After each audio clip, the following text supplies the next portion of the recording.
जन्म कर्म च मे दिव्यम एवं यो वेत्ति तत्त्वतः त्यक्त्वा देह पुनर्जन्म नैति मामेति अर्जुन। भगवान स्वयं श्रीमुख से कहते हैं, जो मेरे जन्म कर्म की दिव्यता को जान लेते हैं तत्व से, काल क्रम से वो भी शरीर छोड़ेंगे जैसे लोग छोड़ते हैं, लेकिन त्यक्त्वा देह पुनर्जन्म, फिर शरीर छोड़ने के बाद इस संसार में उन्हें आना नहीं पड़ेगा। भवरोग उनका समाप्त हो जाएगा। पुनरपि जननम पुनरपि मरणम पुनरपि जननम जननी जठरे शयनम,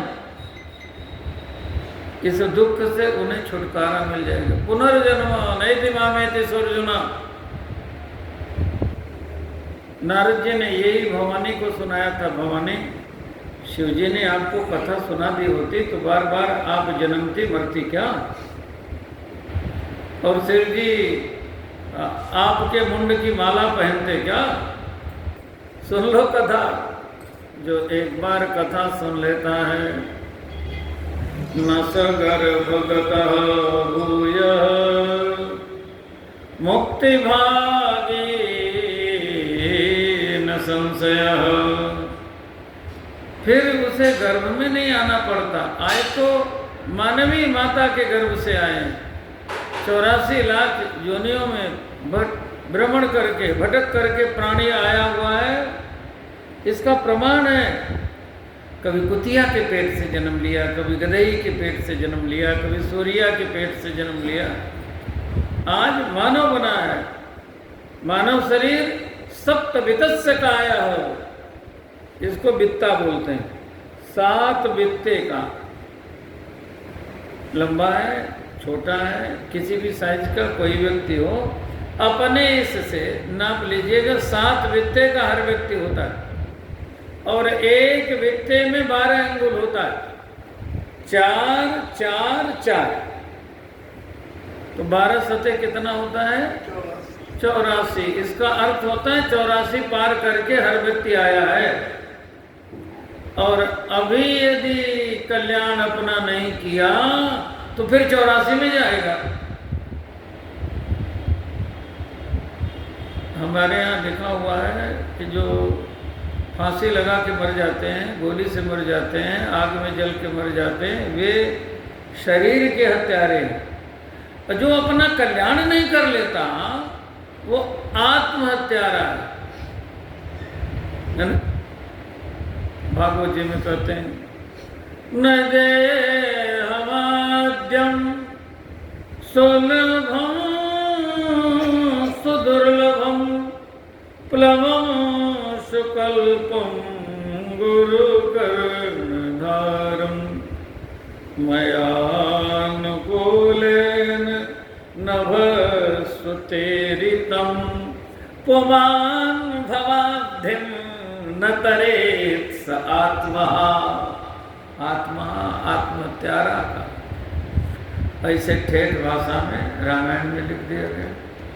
नाना पुराण निगमागम सुमतम है रामायण में, तो ये बात यहाँ भी तो लिखी होगी।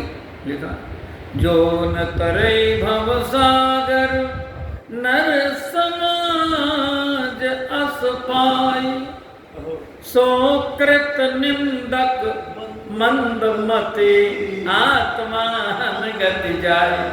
वहाँ आत्महा कहा, यहाँ आत्माहन कहा। बातें तो कही, आत्मा हन गति जाए। तो आत्म कल्याण का ये साधन है। कथा सुनने से भगवान के चरणों में प्रीति उत्पन्न होती है। प्रीत कम परमात्मकम प्रेमम स्थापयत्यपि, परमात्मक प्रेम की हृदय में स्थापना हो जाए उसे कहते हैं कथा, है ना? ये है कथा। यहाँ मिलती है भगवान की भक्ति। यहाँ आने पर व्यक्ति को मिलती है चेतना। संसार में नाशवान में व्यक्ति अचेत होता है, भगवान में आकर के व्यक्ति सचेत होता है। संसार से विषयों से प्रेम हो जाए उसे वासना कहते हैं। यहाँ कथा में आकर भगवान से प्रेम हो जाए इसे उपासना कहते हैं, भक्ति कहते हैं। जे जन भये अचेत चाखी विषय विष बावरे, तिनकह जीवन देत भगति सुधा संजीवनी। अच्छा एक बात बताओ, रामायण में प्रसंग आता है, लक्ष्मण जी मूर्छित हो गए, मूर्छित हो गए। जिससे युद्ध कर रहे थे उसका नाम क्या है? मेघनाथ। उसका नाम है मेघनाथ। कौन है? कामदेव। मोह दस मौल तद्भ्रात अहंकार पाकार्जित काम विश्राम हरि। और लक्ष्मण जी कौन है? वैराग्य। स्वयं युद्ध करते करते अचेत हो गए। बोले शक्ति लगी ना, अचेत हुए ना। तो कैसे सचेत होंगे अचेत से? तो कहा भाई वैद्य बताएगा। तो वैद्य लंका से ले आए हनुमान जी आने भवन समेत तुरंत। तो सुखेन ने कहा कि इनको संजीवनी बूटी चाहिए। संजीवनी बूटी क्या है? जो आज भी अचेत हो चुके हैं उनको भी चाहिए संजीवनी बूटी। लक्ष्मण जी को चाहिए संजीवनी बूटी।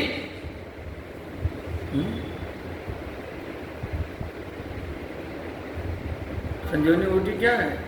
रघुपति भगति सजीवन मोरी, अनोपान श्रद्धावति पूरी। संजीवनी बूटी। संजीवनी बूटी उत्तर से आ जाए, उत्तर से जीवन का उत्तरार्ध ये बुढ़ापा है, कहाँ मिलेगी? उत्तर में मिलेगी, हिमालय में मिलेगी। और सूर्योदय से पहले आ जाए, ये मोह निशा समाप्त होने से पहले आ जाए, रात बीतने से पहले आ जाए, तब तो जीवन बच जाएगा। बोलिए कि भक्ति मिल जाए तो तिन कह जीवन देत भगति सुधा संजीवनी। आइए हम सभी अब भगवती भक्ति के धाम की यात्रा करें।